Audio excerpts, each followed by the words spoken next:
So we are beaver trapping today. Deer season's still in, but I've got some pesky beavers that I need to get rid of. Right now, I'm standing on top of a drift. I just stepped on top of a beaver. This must be what they're using for a lodge. I was walking out here on this drift to look at it, and one jumped in the water underneath my right foot, and he swam, but I couldn't get a shot on him. So I'm gonna show you here some different things that beavers do and how I'm gonna set traps on that.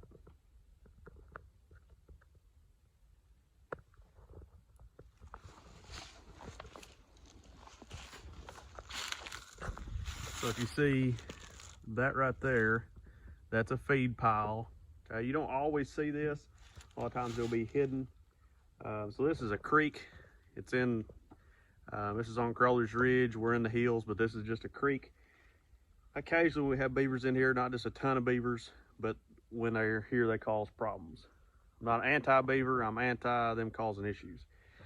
So that's a feed pile. You can take saplings and they eat the bark off of them, okay? And they'll pile them right there. So this right here must be what they're using is a house. I bet they've burrowed up into the bank, and you can see something, a predator right there, has tried digging into the top of the house. So that's pretty common. Everything likes eating beaver. That's the reason they build a moat around their house. And beaver is tasty. It's like a lot like a beef roast. You can see right here, they haven't started chewing on this tree yet. They started taking the leaves around it and working around it. But there's a beaver stub. Over there is a wild cherry that they've gnawed on. So they're trying to take down some pretty good sized trees. And we don't need that. We save these trees for firewood. So we don't want the beavers killing our timber. Right there is another small feed pile.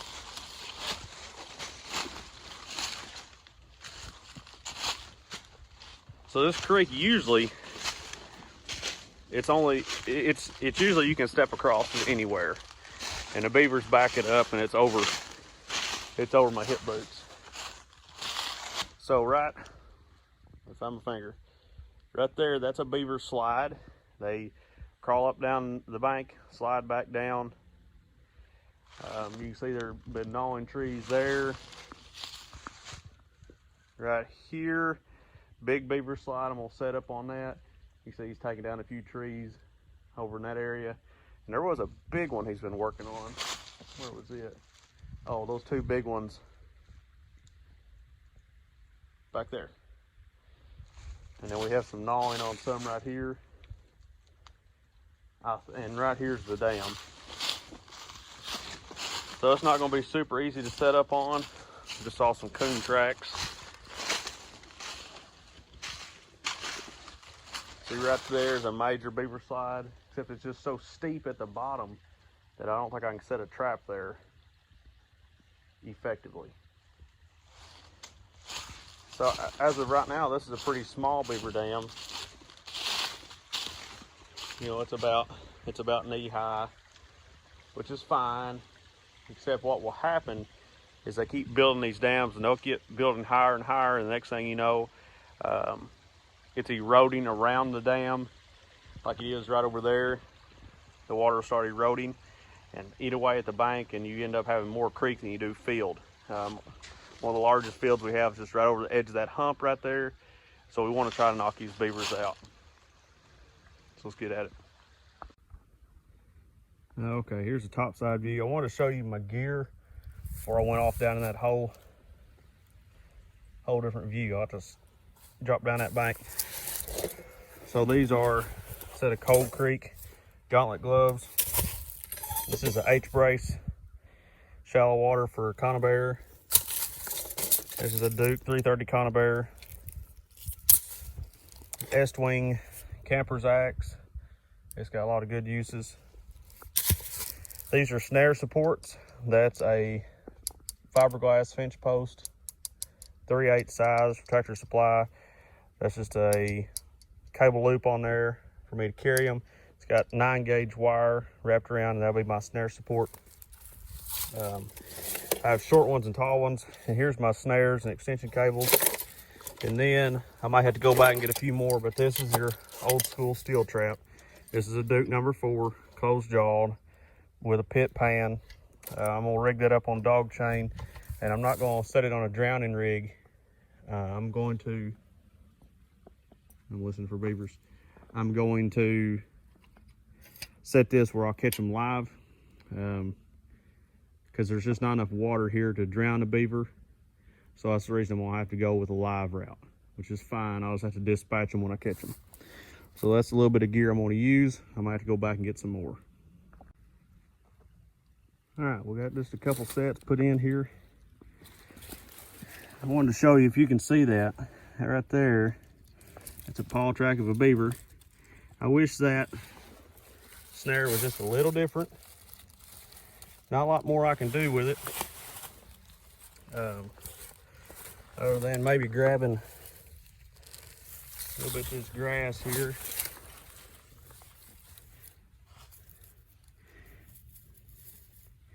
A little bit of that sagebrush and replanting it. Other than that, that's about all I can do. It's all about being subtle. You gotta be very subtle. Like twigs this size right here, perfect. You don't want any shiny bark sticking up. Remember, I'm on this side. He is more than likely gonna be approaching the other side. Just make subtle little guarding or fencing. So that one right there, that 330 conibear is blended in pretty good. That right there is elbow deep to an elephant. I figure they've got a den underneath this. I fell through right there. So I slicked this up, made this look active. Got a little slide right there. They've already been using this. They've got some pretty fresh chewings. This right here, that's not all that fresh. I need to tighten that up just a little bit. Okay, that is not fresh. Here's a key tip. Don't look for fresh beaver chewing after a rain, because it's all gonna look fresh. There's your pro tip. So let me show you what fresh chewing looks like. That, not fresh. Also, the different trees will look different as well, as far as showing the freshness of the chewing. Like right here, that chewing is pretty fresh. That's within the last week. They've been working on it for a while. I mean, I could get through this tree really quick, but see how they have fresh over there they haven't taken down yet? At a certain point, they're gonna drag this into the water. They just haven't. I bet during that cold spell last week, they were really getting with it. So, right down there, if you can see, here's my finger, right there. That's that pan. There's that chain. Now, when you're catching them live like this, a lot of people recommend not catching beavers live, but if you listen to Dale Billingsley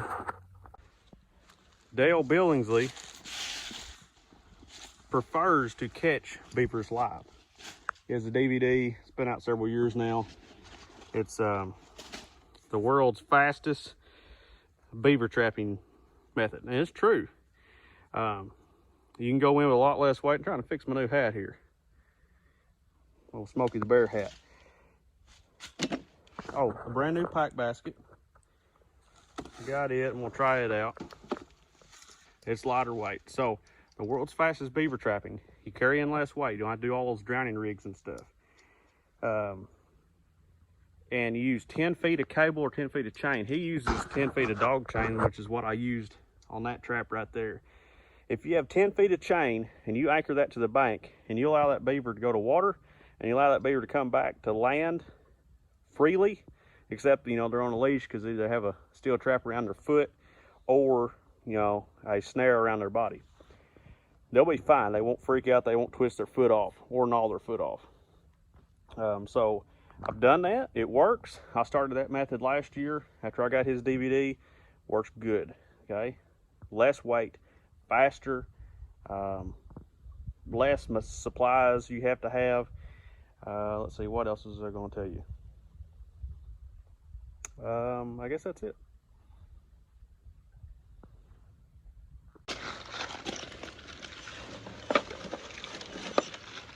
All right, one more thing I'm going to do before I walk out of here is I'm going to take a beaver dam right here. I'm not going to tear it out. I'm going to make a small hole. I've learned if you're coming into the spot fresh, don't do a lot of change their habitat. This is like their home. So you start making a lot of changes to their house. Like if you start making a lot of changes to your house, you're gonna notice it pretty quick. Sorry, I don't know. Wish this hat was stiffer. Kind of like if you're married and your wife just starts slowly cleaning off your end table, you don't notice it at first. You don't notice what you're missing. After a while, you'll notice. But if she comes in and moves your recliner, and you're like, oh, something's different. Same way with beavers and their habitat. So I'm going to make a small hole, no more than 1 inch deep, because if I take it lower than that, all the sets I just put in, the water level will be different, and then it'll be all jacked up. So I'll make a small hole. That will get the beavers active tonight. I may sit down here this evening or maybe tomorrow evening, and I may shoot one before it gets dark, because I'm not exclusively a trapper. I'm exclusively a killer, hence the axe. I'm all about beavers being gone from this place, so I don't care if I shoot them or trap them. I can't sit down here 24/7 with a gun, but my traps can sit down here 24/7, so that's what I'm gonna do. What I also wanted to tell you is that foothold trap, I'm setting it, the jaws or the levers at noon and 6 if you're looking at a clock. And I'm gonna try to sandwich his right back foot. That's what I'm going for. If I get his front foot, that's fine. More likely it's gonna be a back foot in that situation. Other gear I'm using, if you're like me, I like gear. I like to know what people's using. That way maybe it can help you. So I exclusively wear lacrosse boots, anywhere from knee boots all the way to hip boots. I carry a Buckmark 22 pistol on the trap line. It's got a Burris Fast Fire 3 holographic sight on it. It's a really nice pistol to be carrying on the trap line. You could do with a lot less, but the thing with this gun is it's super accurate. Even if I was better shooting it, and I'm not all that great at shooting a pistol, it will shoot as accurately, almost as accurate as a rifle, especially with the holographic sight. So if I had a beaver at 25 yards, I could take the beaver out at 25 yards. And I'm not having to carry in a 22 long rifle or a shotgun. So I'm gonna tear a hole in the beaver dam. All right, so I'm in the marsh now. It's a swampy area on our farm. Let's get you pointed. Right there is a massive beaver lodge. Probably one of the largest ones you'll see up here on the ridge. That's a big beaver lodge. Okay, I trap this spot every year. I've been trapping it for, well, I guess only 2 years now since we've got this farm. The beavers are a major problem. I don't care. This is a great wildlife habitat. It holds some ducks, it holds some geese, it holds muskrats, otters. It's awesome. It's a great habitat. However, few too many beavers, and that's causing it to back up water into our field. So every year I just take a few out of here. I don't try to just eliminate them, because that's almost impossible unless I blew up that beaver lodge. So right here is old tried and true spot, right there. Okay, you can't hardly even see it. That's a 330 conibear right there. Put in a couple sets. Usually I hit this spot hard, but this is day one. I'm gonna come in here, kind of scout it out a little bit, see what they're doing, and then I'll come back and hit it hard later.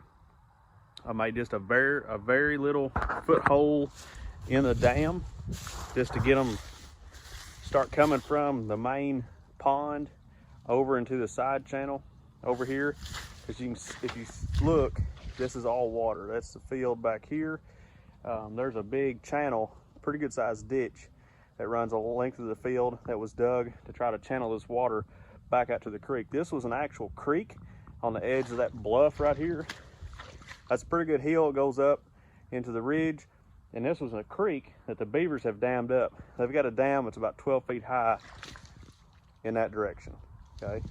So beavers are a good thing. They make a lot of good habitat, but when they start backing too much water into the field, I mean, we're losing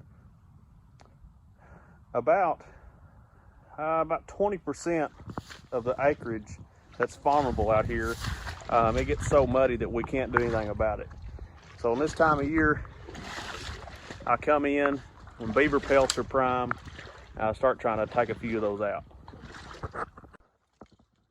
So once again, let me show you. See this darker coloration right there? That's old chewing. Now look right here, fresh chewing, smooth, slick, very, very white. This was within 3 days, okay? I came out here and checked it 3 days ago. So this was within 3 days as of yesterday. So I know that this spot right here is fresh. It kind of really hindered me walking across the dam here, but older, newer, okay? You can look at the chips. See how white and fresh those chips are? That's fresh sign. Always set on fresh sign. Okay.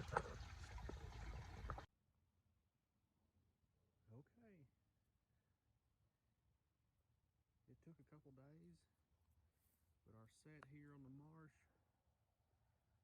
the one set I put in, has produced pretty good sized beaver. So it took a couple days, but that was almost 100% set. I mean, it was going to happen. Time to carry him back to the ranger. All right, so here's a canal ditch on the edge of our field here. Beaver swamps up that way. This is all flooded. And he's a big rascal. Where there is beavers, there's usually otters. So I found this, just walking through here, probing with a stick. I found the deep run that they travel back and forth. And I put a deep water conibear stand into that run, hoping for a beaver or an otter. And right here, got a big old otter. No bounty on him, but as far as hide goes, worth a lot more than a beaver. Otters are the reason you tie off. I got my trap tied off to that barbed wire because they'll roll and sometimes take your trap away. All right, there you go. That was today's catch. 1 beaver, 1 otter, 40-pound beaver.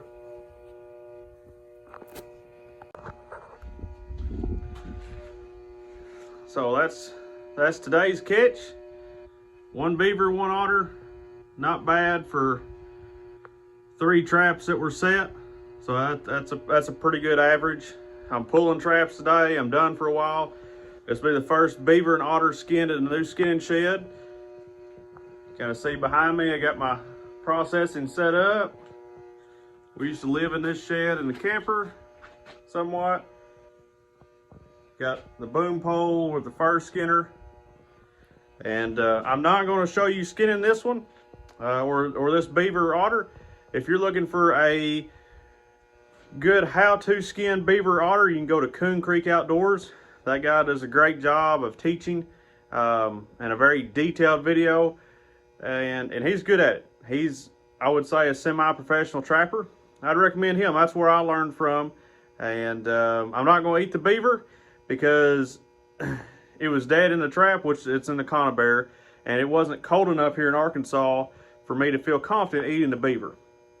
And I'm definitely not going to eat the otter. The otter, that is a vile carcass. I am not going to eat that. To my knowledge, nothing will eat an otter. I've left the carcass out there where coyotes and dogs and whatever buzzards could get it. It will just lay there forever. Nothing will touch an otter. Therefore, that's on my list of I'm not going to eat that either. So I hope you enjoyed the video of kind of setting traps and getting to see the catch in the end. Please like and subscribe, share to your friends, and turn on that notification bell. Keep making every toe push.